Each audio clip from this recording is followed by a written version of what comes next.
She had done. Oh, we've got a room full of experts. Actually, it's all wrong.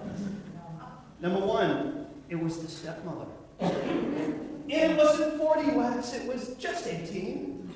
And the father received 10 to 12 whacks to the back of the head. And after hearing that little ditty, you probably thought she was convicted and sent up the river, huh? She was acquitted. And I'm going to tell you all about it tonight. This is the result of years and years of research. So, before we start, if there are any questions or comments, let's hold them to the end. We can have a big Q&A session, okay? All right. Where do we start? Fall River, Massachusetts. And this is an old map from that period, 1892. And what attracted me to this case was it was in my own backyard. I grew up in Pembroke, so I consider Fall River in my backyard. And I could go down there and I could investigate and find out all about Lizzie Borden. And here is the neighborhood. This is from the newspapers of the time. The house is right here, 92 2nd Street. And this horrible double homicide happened on August 4th, 1892. Anybody remember it? No, nobody here that was there. Okay. Here is the cast of characters. These are the people that we're going to be talking about. Maybe you know this lady. Lizzie Borden, yes. Look at those eyes. That was the first thing that struck me when I started studying this case. I just thought, crazy. And even more so when it's colorized. Let me tell you a little bit about Lizzie. At the time of the murder, she was 32 years old. She was unmarried. You know what that is back then? A spinster. If you weren't married by the time you were 19, you were a spinster. She was living at home, and she had quite a good reputation around town. She was a Sunday school teacher. She attended the Congregational church there. She worked with different charity groups. And she was known as pretty much of a good person. Now, to give you a little bit more background on her here, she did have some tragedy early on in her life. Her mother died when she was 2 years old. This is her natural, biological mother, as they say today, Sarah Morse Borden. And when her mother died, her sister Emma, who is pictured here actually, kind of took over as the mother figure in the family. And they had kind of a sister-mother-sister relationship. It was a strange relationship. And for several years, she brought up young Lizzie. And then in the 1860s, her father remarried, and Emma went back to the sister role. Now, as I said, Lizzie was an upright, upstanding, church-going woman. And her reputation about town, for the most part, was that of a good woman. But she had a dark side. Yes. She was known, and this was probably whispered about in town, it was known that she liked to take things from stores. In fact, her father actually had an account with many of the merchants just in case she happened to lift something. And, this is strange. You see this in people like, I think, Winona Ryder, the famous actress, was caught shoplifting. Usually it's people that don't need to do it. It's the thrill of stealing. It's kind of almost like a little illness, kleptomania, they call it. So we already see a little crack here. Now, this is her father, Andrew Borden. This is a recently discovered painting of what he looked like in his younger days. He was a Borden. Now, if you were a Borden in Fall River, that was like being one of the Cabots or the Lodges in Boston. You were one of the elite, except for somehow his side of the family didn't much measure up to that. They were from the wrong side of the tracks, you might say. His father had the high position of fishmonger. That's the guy that goes around peddling fish. And Andrew saw the relatives that had made a lot of money in industry, and they lived in the luxurious houses up on the hill, which was the fashionable district in Fall River, and he wanted to be like that, and he would be like that. Through hard work, pluck, and ingenuity, he did reach that level of success. He started out small. He started out making coffins of all things. He was a cabinet maker by trade, went into the coffin making business. Contrary to popular belief, he was not an undertaker. He used the money that he made and he invested it. He saved and invested it. And he also had quite a reputation as a skinflint. He could really pinch a penny, I'm telling you. He made that money, he stretched that money beyond compare. This is what he looked like at the age of 72, after years of investing and working hard and saving. He had invested in properties such as banks. This is where the Fall River Bank was here. He was actually, by the time he was 72 years old, the vice president of several banks. And this investing was in real estate, I should say. That's how he made his money. And he took that money and rolled it over and became an investor and a partner in a lot of the textile mills in Fall River. Several, in fact. These are those textile mills. So the guy who grew up on the wrong side of the tracks with the right name had become a success. By the time of his death, he was worth $500,000. And everybody's looking at that and saying, maybe you could get a house over in Chatham for that or something. Well, let me tell you, in today's money, he would be worth $12 to $15 million. And as I said, he was a skinflint, he was a penny pincher, and it showed in his lifestyle. This is the house that he lived in, 92 2nd Street. It was a former tenement. It was supposedly 2 apartments, and he converted it into a one-family house. Let me show you the layout here. This is the first floor, and the first thing that jumps out at you is there are no hallways. And you have to go from room to room to room to get from one end of the house to the other, and there are stairways, just like a tenement building that you see in the city. The second floor was exactly the same, only they changed the kitchen and made that into a master bedroom.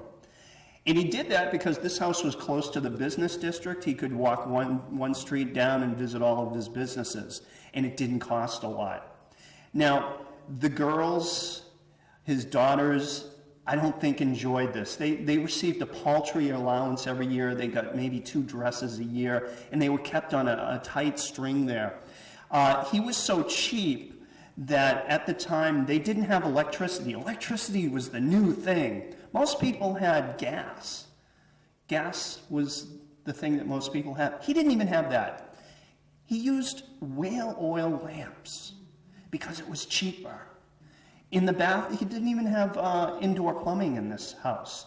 Down in the cellar, there was a 2-seater latrine, and that's what they used. And you're thinking, would anybody today with $12 to $15 million live in these conditions? He did, because he wanted to save that money. The girls, and probably his wife Abby, who you're going to hear about, probably wanted to live in something like this, up on the hill with the rest of the Bordens. It wasn't to be. The other person in the house was Abby Durfee Gray Borden. She was 32 when she married Andrew. And you know what that is? A spinster.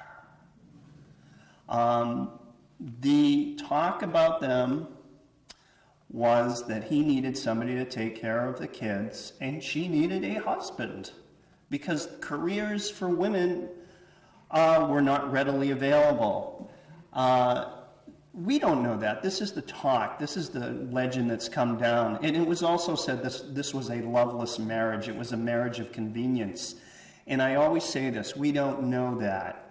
How can we get into that house? How can we really understand what these people were like? We don't. There's no documentation that said Andrew hated Abby. But this is the talk that's come down to us for years. And she was the stepmother. And you know that you've heard about the evil stepmother and everything. Well, there became quite a division within the family, and it was due in part to Abby's family. What happened here was that Abby's sister, Sarah Whitehead, her husband died and left her with this house with a mortgage. Now, she went to Andrew and said, she's going to lose the house. She can't pay this mortgage. She's got no way of doing it. Can you buy out the mortgage, please? And you would think Andrew the skinflint wouldn't do it. But he did it. He did it, but he did it secretly. He didn't want the daughters to know. He didn't want anybody else to know. He did it secretly, and then Fall River at the time was a small town. Before long, the two daughters found out, and they were enraged. They came to him and they said, how dare you? You put us on this little allowance where we have 2 dresses a year and we live in squalor almost, and then she gets a mortgage paid off. How dare you? How can you do that? She's not even blood.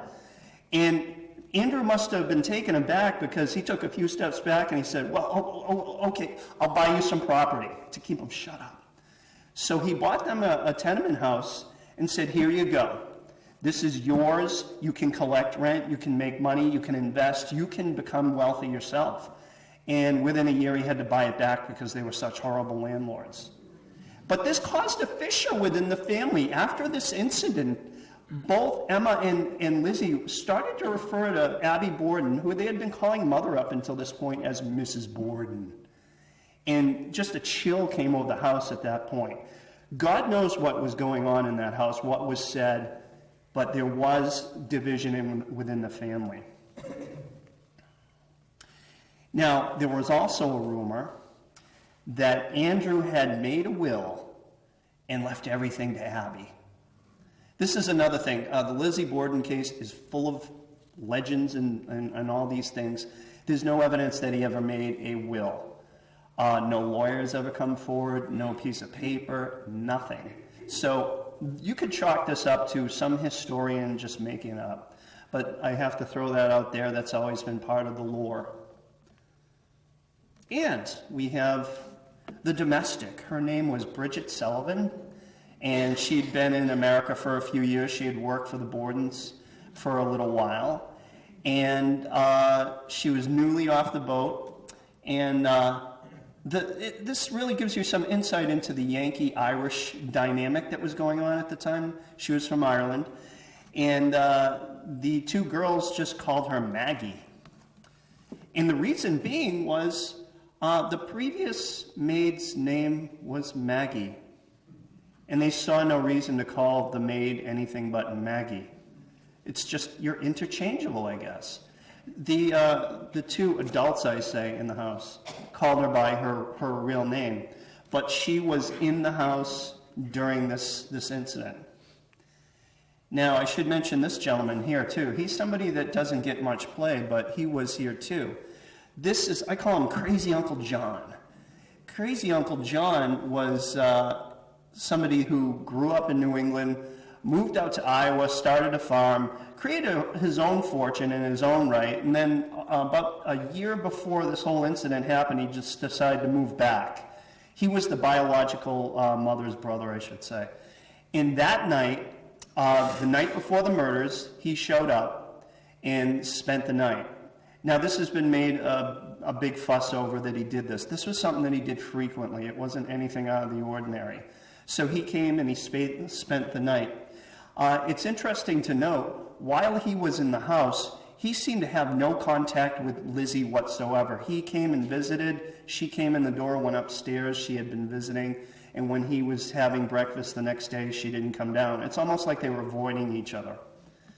And the person, I should say, this is the room that he spent the night in, the guest room, which you'll hear about a little bit later.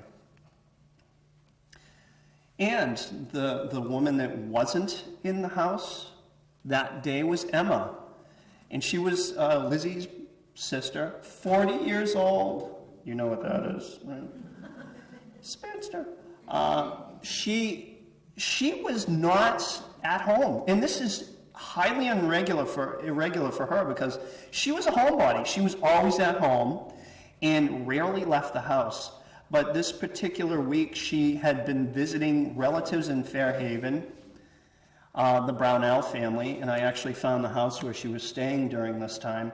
And so she is out of the picture for all intents and purposes. She does come back after the murders and everything, but she was not in the vicinity of the house at the times of the murder. So we have all the cast. Let's talk about what happened here. So it all began at the Borden house, 6:15 a.m.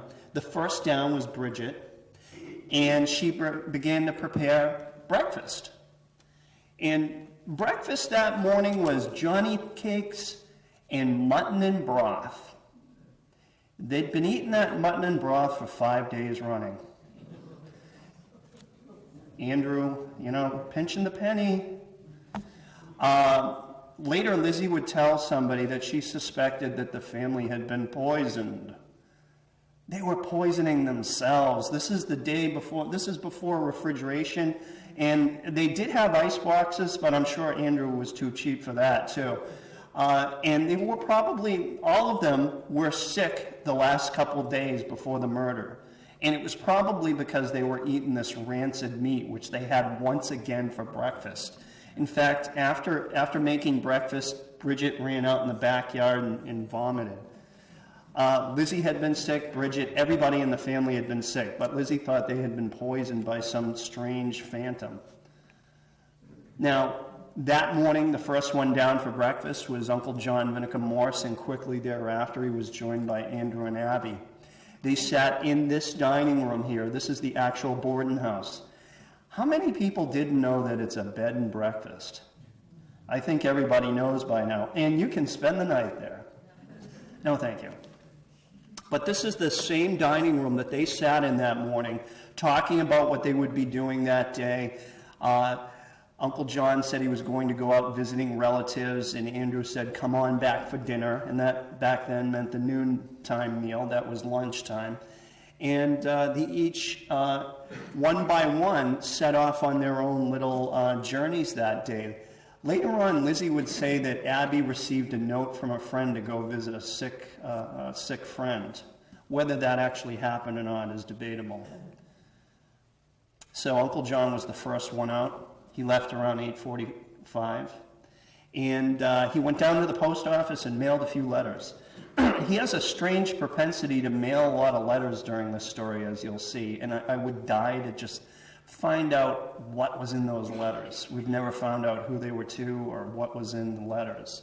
And then he went to some relatives down on Waybosset Street, the Emery family, who were relatives of Morse. He went and spent the morning with them, just visiting. And then the next out of the house was Andrew. 9 a.m. he left.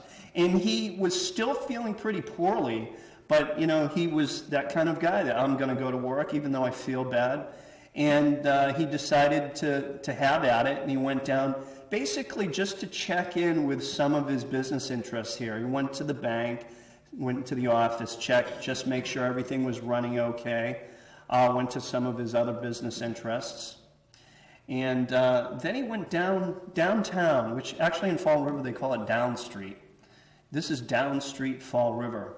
And he checked on this building, which had just newly been constructed.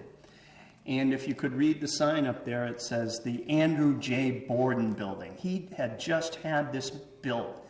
And he was moving businesses in. They were doing the finished carpentry in there. and he decided to check in and see how everything was going. And this is another story that comes down to us. He found an old broken doorknob on the floor and quickly put it in his pocket.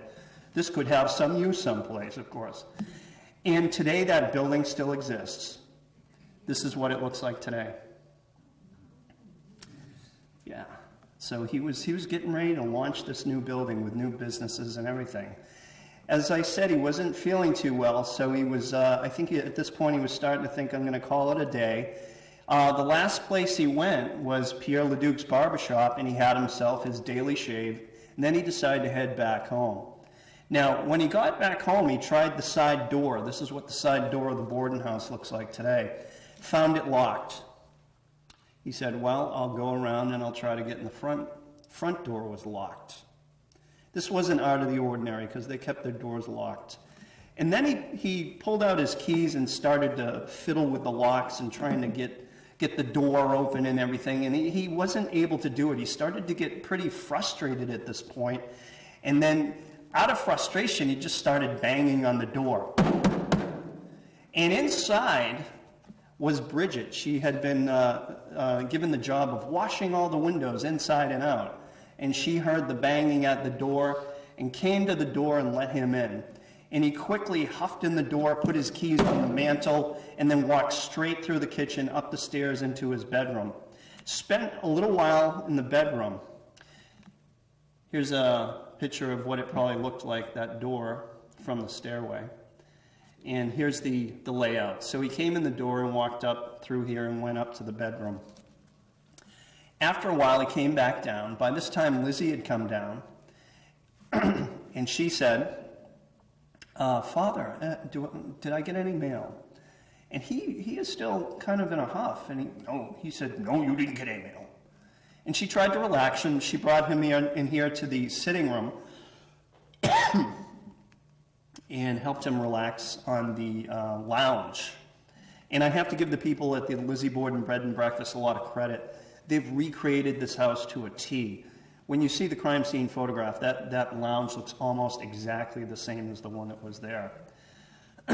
So, according to Lizzie, she helped him take off his Congress boots, which, if you remember the old Beatle boots, that's what they look like, and gave him a Providence journal and helped him ease back and said, I'll call you when dinner's ready, because they were getting ready for the noon meal.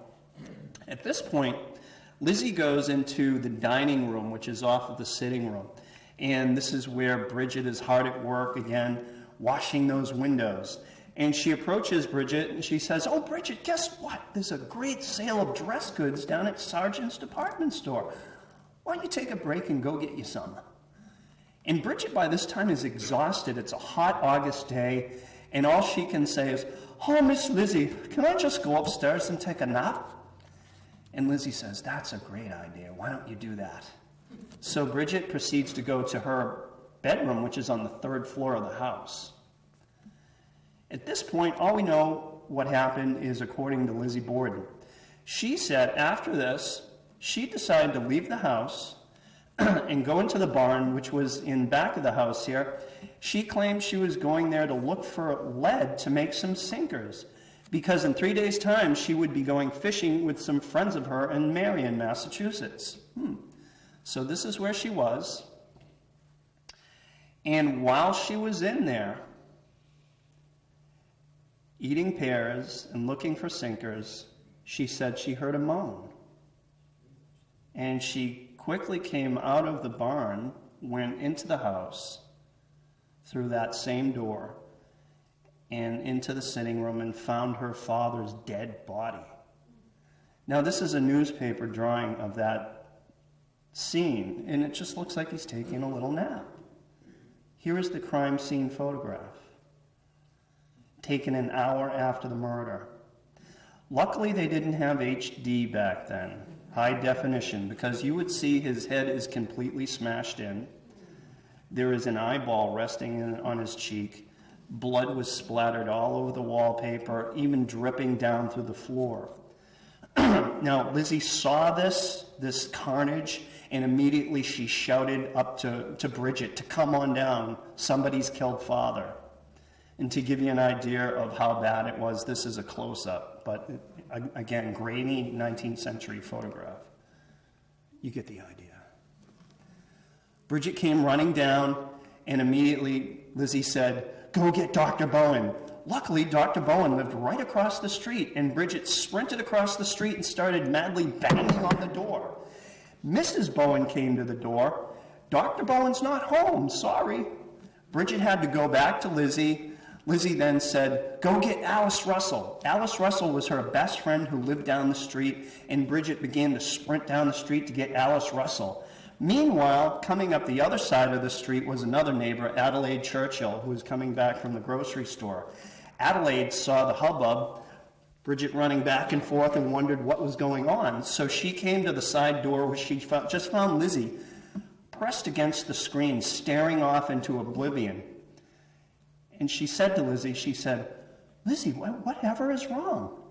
And all Lizzie could say in this monotone voice was, "Oh, Mrs. Churchill, do come in." She let Mrs. Churchill in. She saw the body. She almost gagged. And at this point, Dr. Bowen has gotten the word. He gets to the house, and he looks at the body. And he later remarked, he said, I hadn't seen anything like that since Shiloh, because he was a Civil War surgeon. And this is about 11:20 in the morning. Now, Mrs. Russell is there, Lizzie's there, everybody's standing around looking at this. And then Dr. Bowen looks at Lizzie and says, "Lizzie, where's your mother?" And Lizzie said to him, she said, "I think she got a note to visit a sick friend."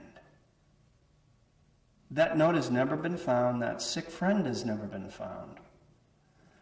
And then she said, "Oh, I think I heard the back door close a while ago."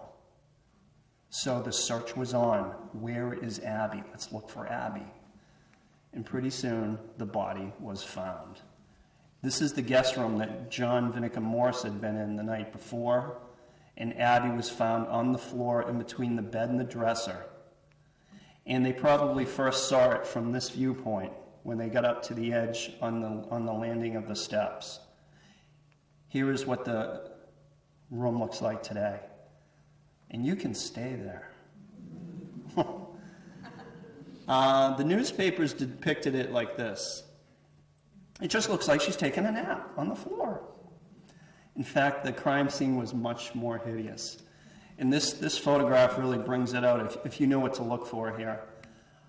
This is a pool of blood around her head, coagulated. And if you look really close, you can see the hatchet wounds on the back of the head. It appears that she was probably making the bed on her knees. The attacker came in and struck a blow that knocked her onto the floor and then stood astride her and just hit down on her 18 times. The father, it was thought, was probably murdered, somebody standing in the doorway, hitting like that. And this is how the body was found. Yeah, it's a real headache. And as I said, you can stay there if you want. About this time, John Vinicum Morse arrives. He's been visiting with relatives, and he gave his story to the police as such. He said he caught a trolley, and that he was dropped off at the end of 2nd Street, and he just walked up the street and down the driveway into the back and had himself a few pairs, and then walked in, and then discovered this horrible homicide. There were a few things wrong with this story, though. By the time he arrived, a police officer had also already been there and placed a guard at the door. His name was Thomas Sawyer. Now, the reason he put a guard at the door was the rest of the police were on a picnic at Rocky Point. And he had to run back to the police station and tell the other cop that was on duty that there was a horrible murder. So this Sawyer was put on duty, and a big crowd started to form. Sawyer, who had no reason to lie, said he saw John Vinicum Morse walk through that crowd, go in the backyard and have some pears, and then walk into the house and discover the murders. Vinicum Morse said, "I didn't see anybody," and they went with that, I guess. But both of these men testified at trial, and this was never pointed out. This is what that backyard looked like back then. Lizzie herself also had some pears while she was up looking for lead. And this is what it looks like now. Parking lot. Now, before long, the headlines, the newspapers were out, horrible butchery. People literally thought there was some madman in town going around hatcheting people. They were locking their doors. But there were a lot of curious people. And by the time evening arrived, there was a crowd of about 3,000 people outside just milling around, waiting to hear what happened. And the police were on the case. Once they were back from Rocky Point, they descended upon the house. And they started looking for evidence. And they found a few pieces of evidence. One dress, first of all, they took a look at Lizzie. She didn't have any blood on her whatsoever. Not a speck of blood on her hair, her dress, nothing. But they did find up in her bedroom, in a drawer, a dress that had a tiny pinprick of blood up on the inside of the skirt. They took that, they bagged it, they tagged it, and they put it with all the other evidence that they collected, and they sent that to a Professor Wood in Boston, who was a chemist. I guess today we'd send it to the CSI to have it analyzed. So they did that. They found some other interesting things. As they were poking around down in the basement, near the latrine, here's the latrine I told you about, they found a box over here by the chimney, and it looked like new ash had been just dumped on the contents of the box. Once they cleared the ash off, they found this hatchet. And the hatchet looked like it had a new break in it. The handle was gone, but it looked like a fresh break. And when they looked closer, they noticed what looked like brown stains that could be blood stains on it, and there were also black hairs. So they bagged that, they tagged that, and that was going to Dr. Wood for blood analysis. They could tell if it was human blood back then. And Lizzie herself was questioned. As she was questioned by the police, she gave kind of a funny answer. One question was, Lizzie, whoever could have done this to your mother? And the answer was, she's not my mother, she's my stepmother. And that set up red flags. Also, I should tell you, autopsies were conducted, preliminary autopsies were conducted in the sitting room. They put both bodies on autopsy tables, opened them up, and took the stomachs out. Because Lizzie had said she feared they had been poisoned, so they took the stomachs looking for poison. They would remove the bodies later and do a full autopsy. Now, oddly enough, I don't know if this was a practice back then, they took these corpses, wrapped them in sheets, put them on the dining room table, and left them there overnight. And that was the doings of Dr. William Dolan, the coroner. Yeah. You would think nobody would stay in the house that night. Bridget was the only one that skedaddled. She didn't want anything to do with this. But Emma arrived back home, John Vinicum Moore stayed, and Lizzie stayed. Now, immediately the crowd started clucking, and who could have done this? It was that John Morse, because a woman couldn't have done anything like that, right? So suspicion went to John Morse. This is a picture of John Morse. And the police questioned him, and immediately he was eliminated as a suspect because he had alibis and people could say that he was not in the house at the time of the murders. But the crowd didn't know that. And that night he decided that he would go to the post office and mail some more letters. As he was walking down the street towards the post office, the crowd began to follow him. Shouts of "lynch him, hang him" came from the crowd. And pretty soon, he was in hot water. Luckily, there was a police guard put on the house, and they left the house to surround him and get him back into the house. So he kind of had a hard night that night. Now, as time went on in the house, the crowd probably dissipated. There were police guards at the house. One of the police guards would say that he noticed late at night, I think it was like 1 or 2 in the morning, that he saw a lamp light up at the second floor and then go down, and somebody with a lantern stood in the dining room staring at the bodies for a very long time and then went back upstairs. We don't know who it was. Another odd incident. Days later, the police found out that after the bodies were removed, there was bloody clothing left. And John Vinegar Morris actually hired a man for $5 to bury the clothing in the backyard. When the police found this out, they said, "What are you doing? That's evidence. Dig that stuff up and bring it back." So that was kind of a strange thing that he did, too. Now, a few days later, on August 6th, the mayor came to visit, and suspicion is going towards Lizzie at this point. Mayor Coughlin came into the house, sat down in this very same parlor here, and began talking to Lizzie. Immediately, Lizzie interrupted him and said, "Am I a suspect?" And he said, "Well, Miss Lizzie, I'm afraid you are." And she rose from her seat and just put her hands out and said, "Put the cuffs on me." And he was kind of flustered. He said, well, "We don't have to go that far. Just don't leave town." And after this, a coroner's inquest was called. And this was basically to determine the cause of death, really, and to find out all the circumstances around the death. And at this point, it was held at the police station / courthouse here. The assistant district attorney, Hosea Knowlton, was able to question Lizzie. And he gave her the 3rd degree. He questioned her up and down. And he caught her in a couple inconsistencies here. One thing he caught her in was, he said, "And you helped him take off his Congress boots, right? And you saw the picture. He was wearing his boots." Additionally, she couldn't remember where she was when he came home. Was she downstairs? Was she upstairs? What was she doing out in the barn? How come it took her so long? And she became very frazzled and started contradicting herself quite a good deal. Now, after this happened, the coroner's inquest concluded, and the judge who was overruling that presiding was Judge Josiah Blaisdell. Although he didn't have any legal power, he ruled that Lizzie was probably guilty. And this was given over to a grand jury. Now, the grand jury would decide to indict or not. The grand jury met and essentially heard the same thing that the coroner's inquest heard, with the exception of one thing. In December 1st, Lizzie's friend, Alice Russell, said her conscience was bothering her. She came forward to the grand jury and testified.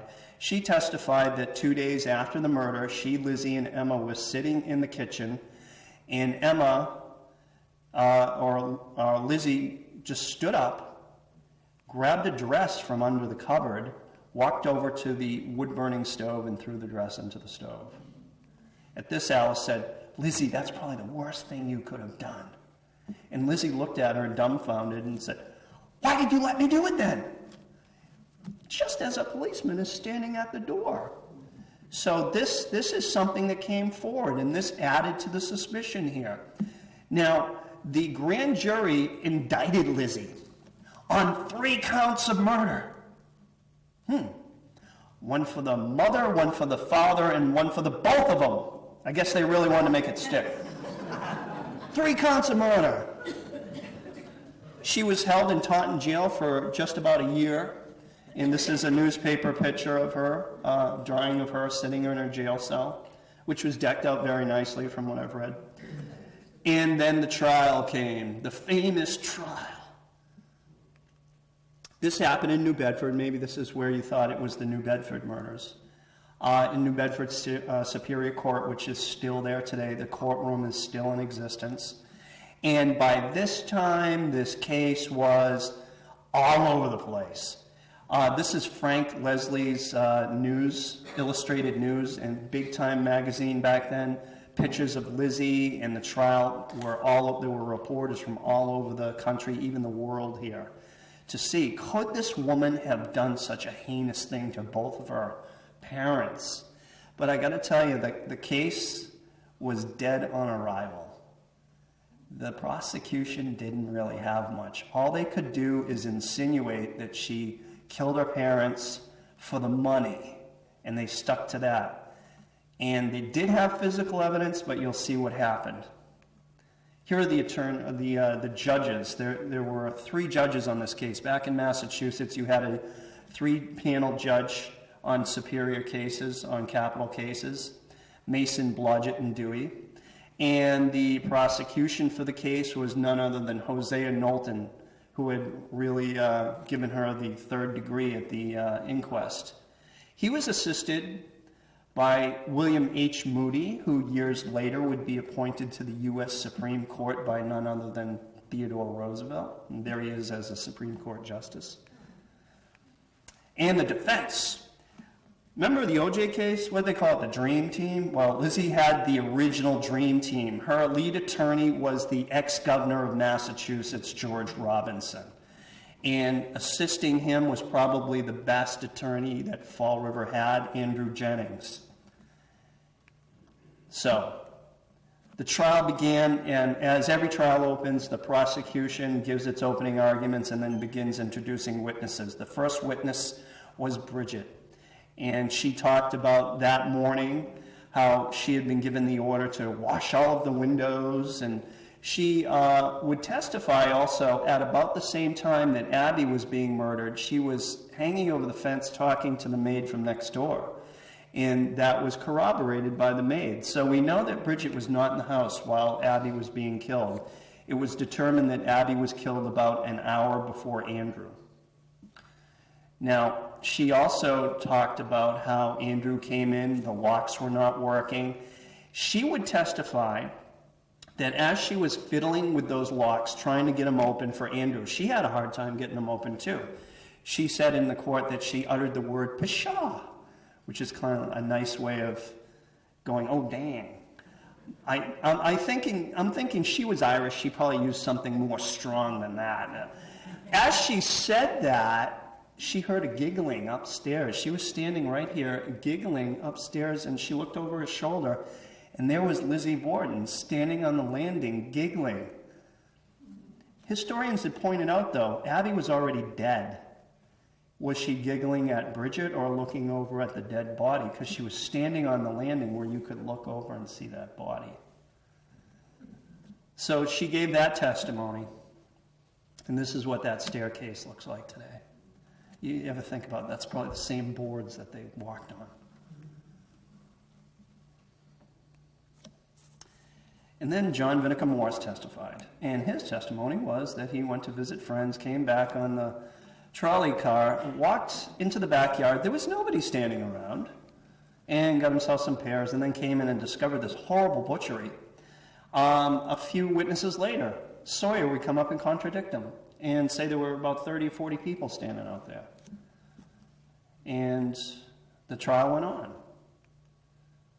Alice Russell, the friend of Lizzie, came up and testified about the dress burning. And then the police came up. One by one, they testified about their individual findings and whatnot. And then they submitted the murder weapon, that hatchet. Now, there was kind of a little comic relief in the courtroom at this point because the officer who presented the hatchet and told how they found it and everything said that there was a handle with it that was in the box, but other police said there wasn't a handle, and it was kind of a funny, they were like the Keystone Cops. They didn't know whether there was a handle on the hatchet or not.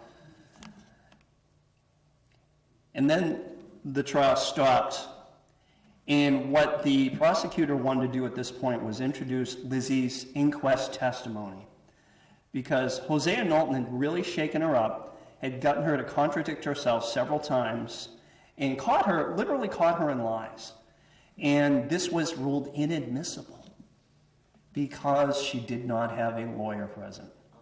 Yeah, we have the Miranda Code, but the Miranda warning goes back to the Constitution, and the Constitution still applied back then. And William Dolan, the coroner, testified about how he took the stomachs out in the sitting room, and then he testified when he did remove those bodies a couple days later. He removed the bodies to this holding crypt at the cemetery, Oak Grove Cemetery. And Professor Wood was the breaking testimony here. Professor Wood was the fellow who analyzed the stomach contents, the hatchet, and the dress that had the minute blood stain. He testified that there was no evidence of poisoning whatsoever in either victim. He determined that the cause of the death of Abby was about an hour before by the stomach contents. They had both eaten at the same time, and Andrew's digestion was about an hour more advanced than Abby's. That's how they determined that she died about an hour before. The hatchet was a total letdown. He said, there is blood on it, but it's cow's blood. And there is hair on it, but it's cow's hair. There is no evidence of any human blood on this whatsoever. This is not the murder weapon. So that's out. And then he took the dress that they found with a little itty-bitty minute trace of blood on the inside, upper inside of the skirt. And he had a little bit of a hard time testifying to this, because, of course, this is the Victorian times. And they put the question to him. They said, where did that blood come from? And he went, it's due to fleas, which was a nice euphemism for menstrual blood. It was her own blood. So that is out. No blood evidence at all. No physical evidence. And then there was a long line of these other doctors that testified about blood splatter, that the murderer probably would have been covered in head to toe with blood and gore, that the murderer stood astride Abby and hit directly down with both hands probably. They did say that a woman could have done this.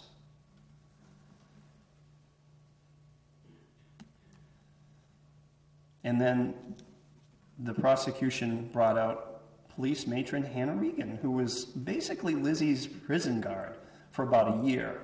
And she testified that she overheard a conversation with Lizzie and Emma that Lizzie said to Emma, and this is a quote, "Emma, you have gave me away, haven't you?" And this is supposed to mean something, as if they're hiding something. Well, that was her testimony. I think the prosecution is really grabbing at straws at this point. Now, they were about to bring up, this is an old drugstore from the period, druggist Eli Bentz, who you see here. Eli Bentz was prepared to testify that the day before the murder, Lizzie Borden came into his drugstore, White's drugstore, I believe it was, which was on the wrong side of the tracks. Now, people of Lizzie's culture and stature did not go on that side. Came into his drugstore and asked if she could get something called prussic acid, because she needed to clean moths out of her sealskin cape.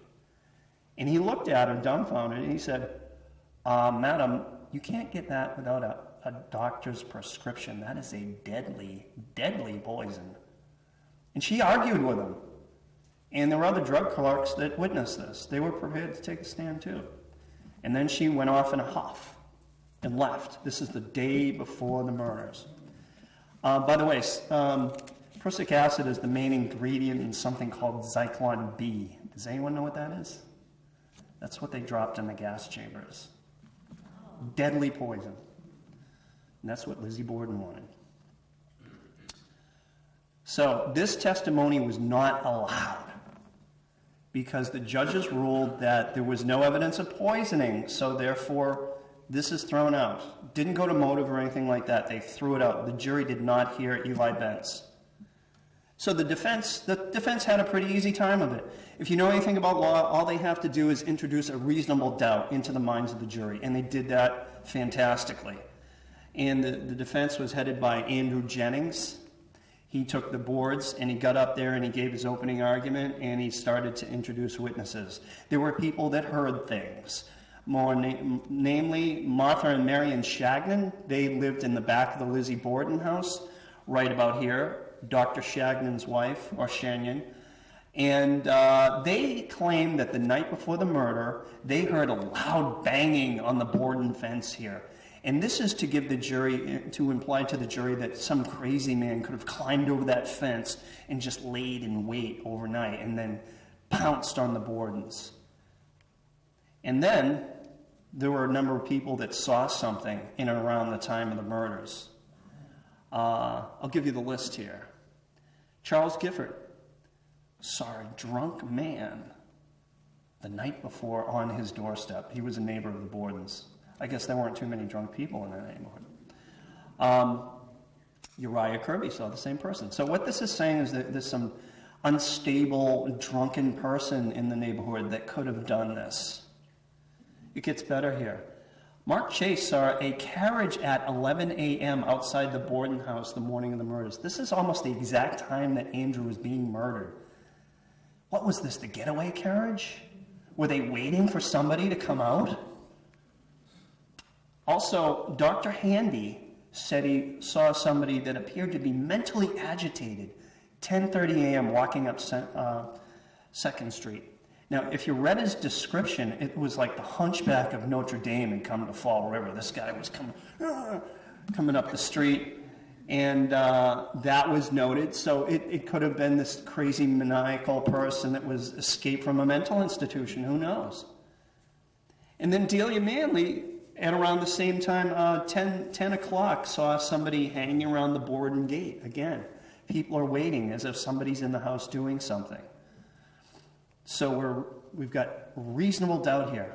Also, there was some contradictory evidence here. The police had testified that they went up into the barn, and in the prosecution case, they said that there was a thick layer of dust in the loft area where Lizzie claimed to have been, and she couldn't have been up there because there were no footprints in the dust. Well, cub reporter for the Fall River Times, Walter Stevens, came up and he said, well, I got to the scene just after the murders. There was one guy at the door. There were no police, and I walked right into the yard, up into the barn. And I walked around up in the loft. My footprint should have been there. Contradictory evidence. Hyman Lubinsky was a teamster when you really had a team of horses back then. He was coming down 2nd Street at just the exact time Lizzie said she was coming out of the barn, said that he saw a woman coming out of the barn, and he knew it was not Bridget because he knew Bridget personally. So who else could this woman have been but Lizzie? So her story is being fleshed out here. And then the last witness was Emma. Emma testified that she told Lizzie to burn that dress because she explained that weeks before, Lizzie actually had just had it was a brand new dress, and she was so excited she came running out to show Emma, forgetting that the walls had just been painted and brushed up against some fresh paint, ruining the dress. And they had it in the kitchen, and she just said, oh, why don't you burn that old dress, not thinking that it could have been seen as burning evidence. So that was explained away, the dress burning. She also said that Hannah Regan, what she said to have overheard the conversation between her and Lizzie, never happened. So that brings us to the verdict. All the arguments were made, and cases were rested, and the jury was brought in, an all-male jury back then. Yeah, it's before suffrage. And the courtroom was abuzz. Reporters were ready with their pens, ready to run out and telegraph the news. There was just this buzz. And then all of a sudden, silence when the judge looked at the foreman and he told Lizzie to rise in her seat and face the foreman, looked at the foreman of the jury and said, what say you, Mr. Foreman? And quickly he blurted out, not guilty. And this is after an hour and a half of deliberation. Lizzie fell to her seat, put her hands on the rail, and then put her face in her hands and began to weep. And quickly she was ushered out of the courthouse, back to 92 2nd Street. She was acquitted.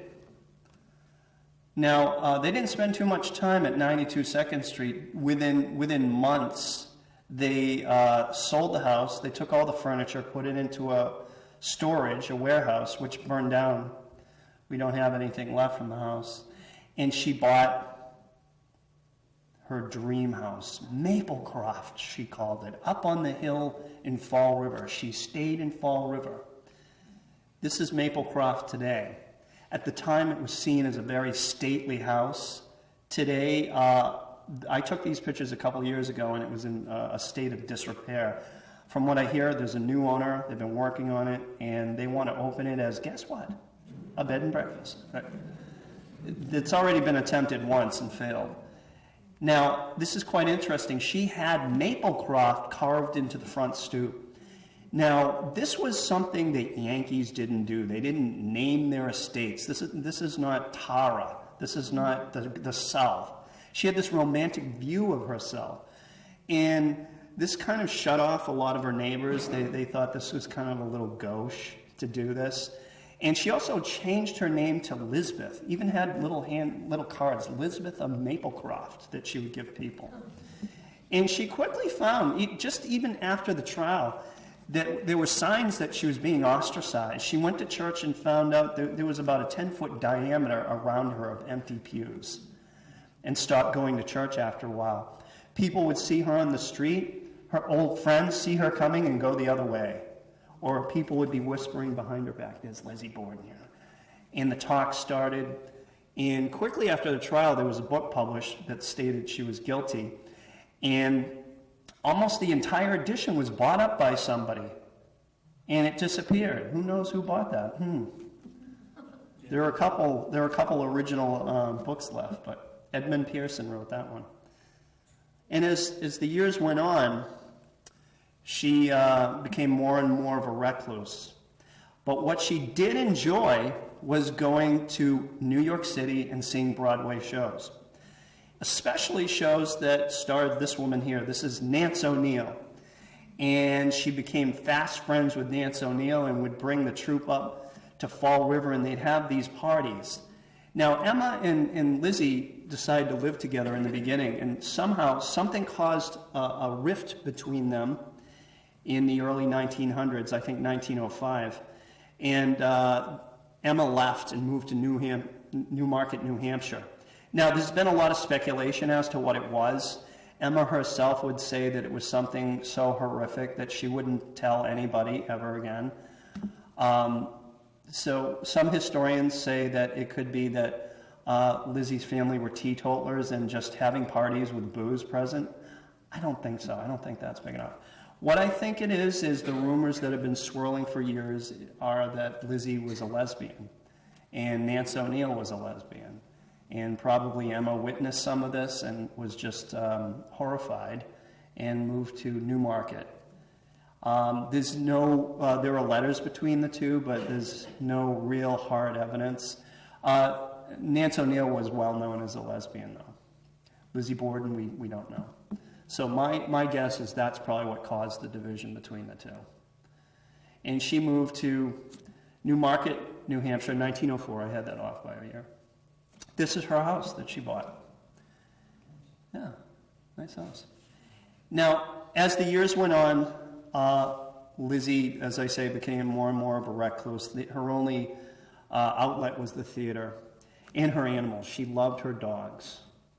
And on June 1st, 1927, she died of pneumonia from complications of an operation that she had had a year before. Emma died just days later of kidney disease. It said that she fell down the stairs at Newmarket, New Hampshire. That's not true. And found an axe at the bottom of the stairs. That's not true either. I repeated that for years, I know. And they both died within days of each other. Lizzie left nothing to Emma, even though she only had days to live. She left everything to the MSPCA, the Animal Protection Society. And there you have it, Lizzie Borden. Now, today, if you want to go visit Lizzie Borden, she is in Oak Grove Cemetery. And when I began to research this case years ago, I went there and I had pictures of what the graves looked like, but really no idea where the graves were. And literally it took me 2 hours to find the graves. Number one, everybody in that graveyard is named Borden. Number two, there are like thousands of graves in there. And I finally found it and I got pictures of it. And I'm here to tell you today it's much easier. Because if you go there today, you step right through that gate and you will see arrows going right to Lizzie Borden's grave. The caretakers have just gotten sick of telling everybody where it is, so just follow the arrows and you'll find the Borden plot. And it is a much visited grave site. This is a picture of when they buried her in 27, and this is how it looks today. The Borden plot. Yeah. And the individual graves are just close to that monument. And you can see Andrew and Abby, Emma and Lizzie. These are two girls that babies that never made it through infancy. And you can see Lizzie is still at the feet of Andrew today. Somebody decided to do a little excavation here too, it looks like. So, with that, I would like to say thank you for coming tonight, and it was my pleasure to come to Sandwich again. Thank you.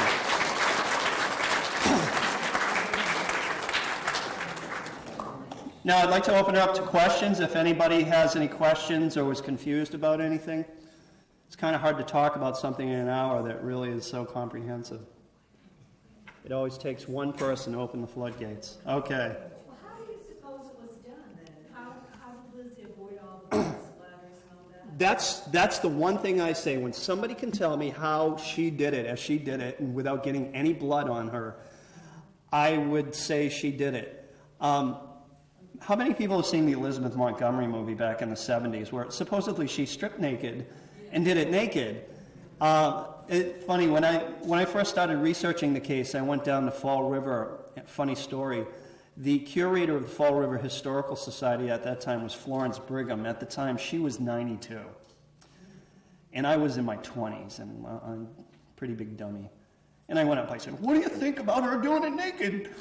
And she recoiled, she went, "Oh, this was the Victorian time. She would have rather been caught dead than running around naked." So with that, I was like, well, maybe that's not really a good theory. That's more 1970s after the 60s salaciousness, I thought. So if somebody could tell me how she did it, my theory is she knew who did it. My theory is they let somebody in to do it and said, make it look messy like some crazy person did it. Yeah. And I think Uncle John knew who did it, too. Yeah. Well, there was evidence there were people outside waiting for somebody to come out, so, yeah. Do you think that they all knew that John and Emma and Lizzie? I think it's strange that Emma decided to be out of that house, unlike she usually is, at that exact moment. It's weird that Uncle John had an airtight alibi. Florence Brigham told me this. She said, "Do you know that he gave the police the number on the conductor's hat and knew every name of that person in the train?" And I went with that for years and just repeated it. And then I actually decided to try to find some documentation of that. And I read all the police interviews, everything. Couldn't find it anywhere. And I've talked to other Borden experts, and they're like, yeah, that's the one thing that gets me too. I heard her say that, and I never found any evidence of that. But he had an airtight alibi, and his behavior when he came into the yard was very strange, too. I think Sawyer at the door told the real story. So I don't know why Uncle John just came in and waited for a little while. Yeah. Go get pears. I know. That sounds. There's 30 people in the driveway, and you walk through the crowd and go and have a couple pears. It just doesn't add up. Something is wrong. Question? It seemed really weird when you said that they would die an hour apart. Mm-hmm. That some murderer would be hanging around for an hour. Yeah, and that's always been another thing in the case. Where was the murderer? Hiding in the closet or something of that nature? There's a little sewing room up on the second floor where they say that's probably where the murderer hid. I know, they had to hang around for an hour.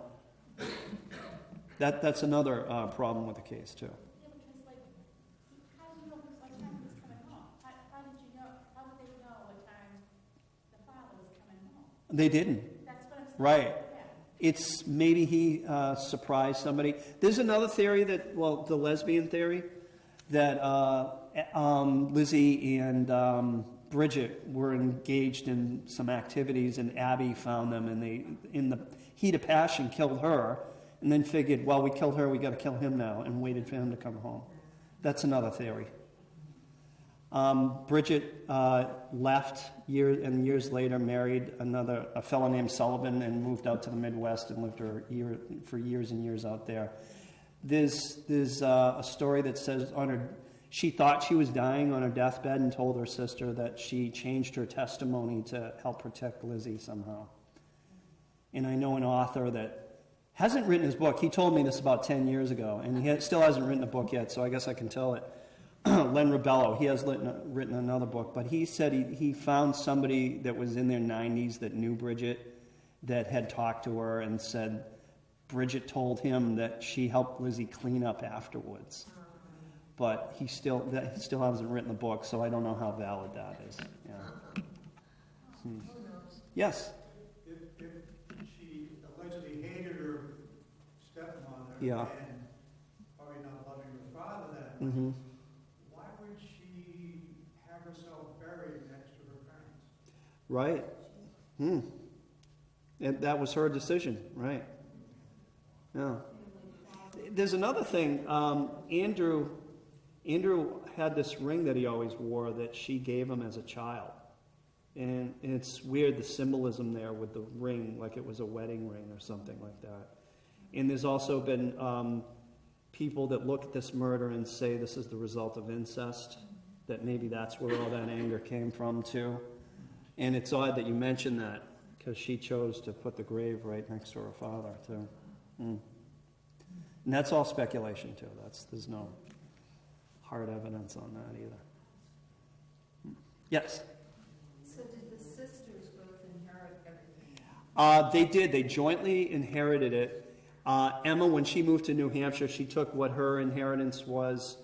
And in her will, Lizzie said, well, she's already gotten in her inheritance, so I don't need to leave her anything. So they got it jointly. They had to pay off the lawyers. Also, I was reading recently that Abby's family had a settlement with them. They had some kind of lawsuit about Abby's inheritance, because I guess she brought some money into the picture too, somehow. And they made a settlement with Abby's sisters too. So that's where all the money went. Yeah. All right. Well, if you have any more questions, come on up and say hi. I've got a book for sale too, if you want to buy a book. Yeah.